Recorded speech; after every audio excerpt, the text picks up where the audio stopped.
Hi there. In this episode, we'll be covering how to write a family history book. I've helped many families document their stories, and it's always such a rewarding experience. Understanding and unlocking the story of how we got here is so important and so meaningful. It helps us better understand who we are, and it helps us better understand the relatives who came before us. But if you aren't careful, a family history story can also become unwieldy. The tips in this video will help empower you to tell your family story. By the end of this video, you will learn how to do family research, the importance of conducting interviews and gathering stories, and why the structure of your family history book can make all the difference. And stay tuned until the end of the video for an opportunity I really think you're gonna enjoy. Let's dive in.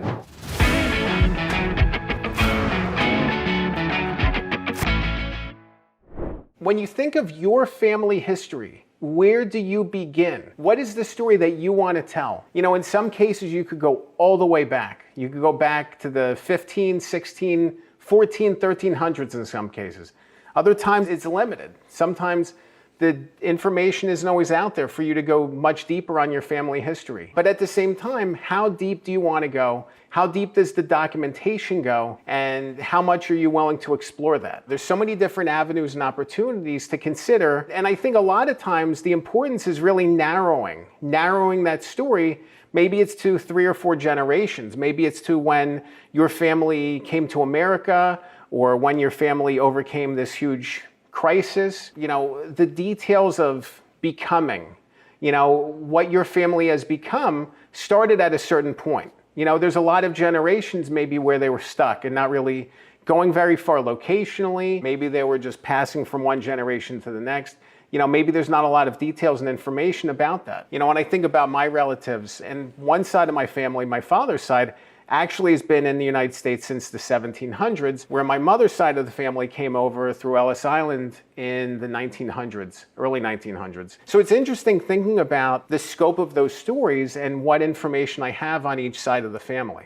When you think about telling your family story, it's so vital and crucial to gather information that you have, to do the research, to dig deep. There's so many different databases and resources available today that weren't even available 20 or 30 years ago. I think back to a project I worked on when I was in college a couple decades ago about the town founder of Millersville, Pennsylvania. Millersville University is where I went to college, where I finished up. The town founder was this guy named John Miller. Wasn't necessarily famous, lived an interesting life, passed away in the 1700s, and he was buried in an unmarked grave in a cemetery that I was able to locate, even though his gravesite had been probably destroyed by that point. At the same time, like, his relatives didn't even know that he existed, didn't even know that they were named after the founder of this town. And I was able to dig deep and do ancestry research and find the living relative of his. And I called her and talked to her on the phone. It was interesting. She had no clue that there was a connection. It was a really powerful story and something that shaped my career and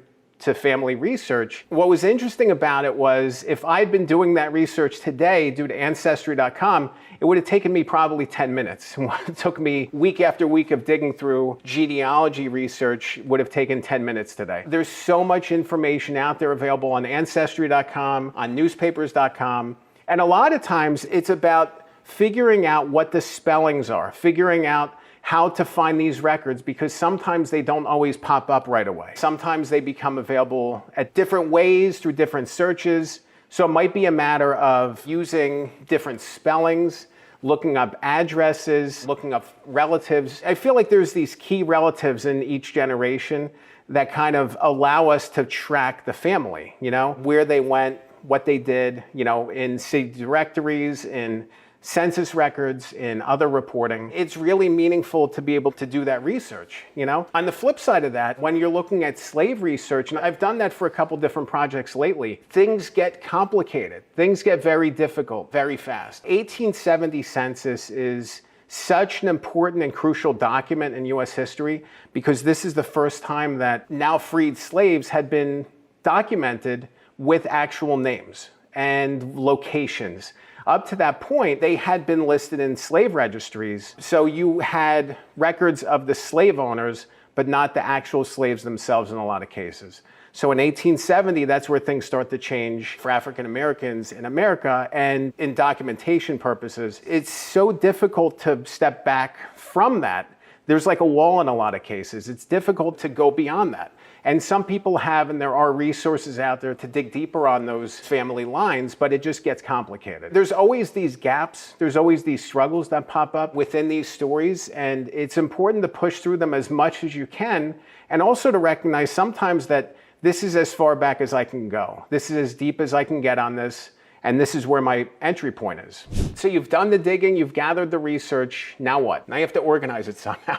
Now you have to tell it in a compelling way, which is not easy. I find that with family history projects, family history books, a lot of times it's about spitting out and vomiting out the words and just telling the stories. And as you tell these stories, then figuring out how it all goes together. It's a lot easier sometimes to tell a straightforward business story or, a very narrowly focused book instead of family history story that can sprawl multiple generations.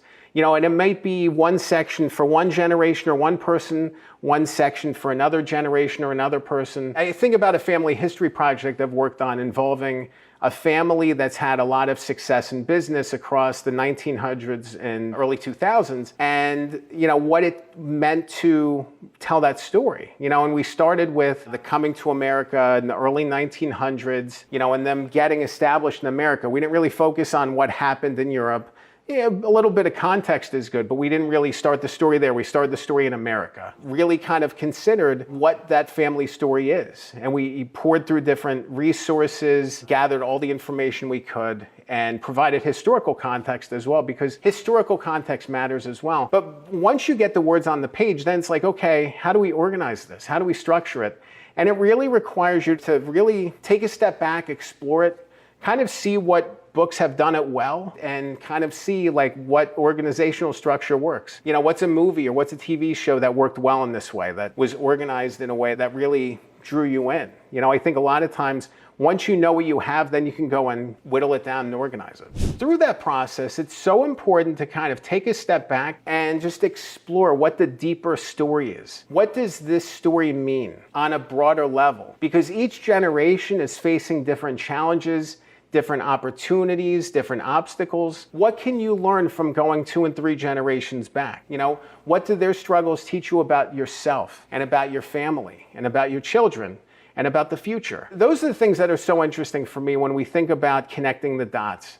When they have these crises of faith, crisis of, struggle, didn't know if they were going to survive, or overcame huge challenges, or recast their life and did something else, set up their children to be successful. When we see these things happening, they're so empowering and they're so inspiring. When we see people doing amazing things, what about when people don't do amazing things? When people bring shame to the family and do something bad? There's so many different ways that your story, your family story, can weave and go up and down. There's struggle in each family. Even great lives have struggle. What do those struggles teach us about ourselves and about our family and about the future? I think if you can look at those things and consider how they all connect, you're going to have a really powerful family history story. If you want to learn more about how to write a family history book, I'd love to talk. I'd love to be able to connect, talk one-on-one, answer any questions you have, and hopefully help you on your way. So if you're interested in scheduling a call with me, head to my website. It's writeagoodbook.com. Let's talk. I'd love to hear more about your family story and give you some tips and insights to help you write an amazing book. Remember, a good book can change your life. I'm Dan Good. Thanks for watching.